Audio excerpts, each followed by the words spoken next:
Thank you. Thank you, Mr. President. Aloha. I know we got Hawaii in the house here. There we go. It is a privilege to be here with all of you, my brothers and sisters in uniform, especially on this day of all days.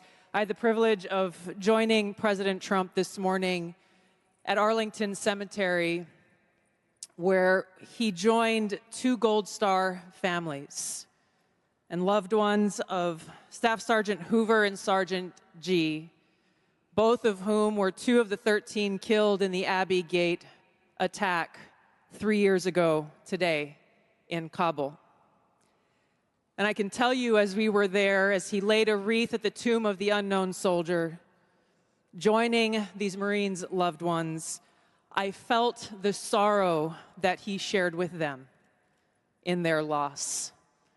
I felt and saw his sincere appreciation for these servicemen and women who paid the ultimate price and their loved ones who continue to grieve to this day. This is personal for me, as I know it is for so many of you here. This is real. It's not just words. I first deployed to Iraq in 2005 with the Hawaii Army National Guard as a member of Charlie Med.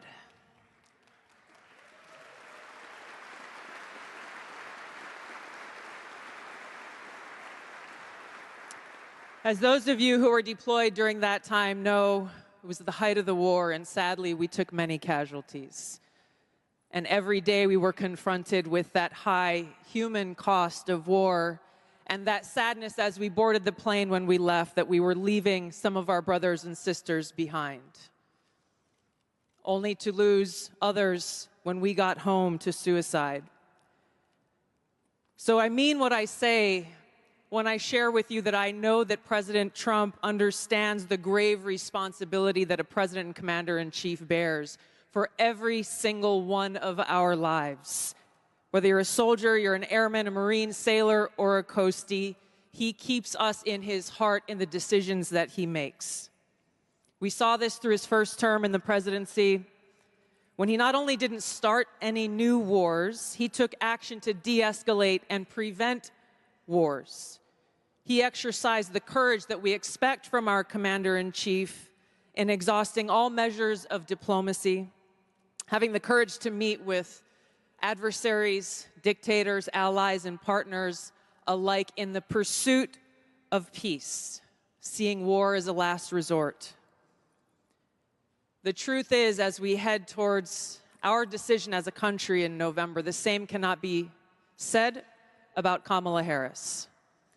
In fact, the opposite is true, and we're living through this reality today as this administration has us facing multiple wars on multiple fronts and regions around the world, and closer to the brink of nuclear war than we ever have been before.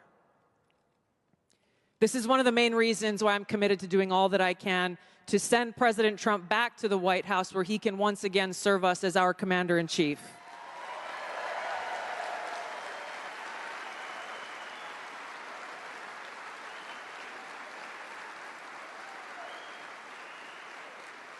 Because I am confident that his first task will be to do the work to walk us back from the brink of war.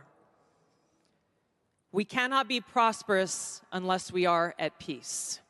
And we can't live free as long as we have a government that is retaliating against its political opponents and undermining our civil liberties, weaponizing our very institutions against those they deem as a threat.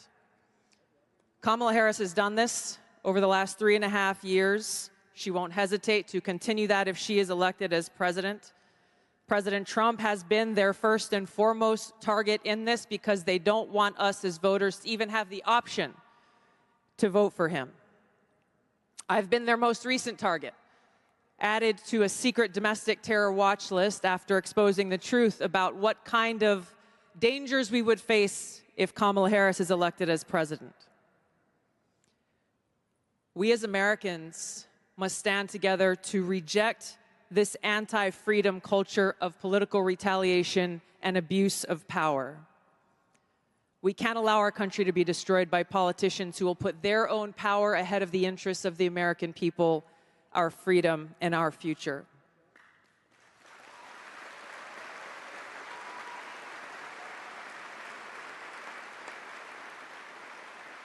I am proud to stand here before you today, whether you're a Democrat, a Republican, or an independent.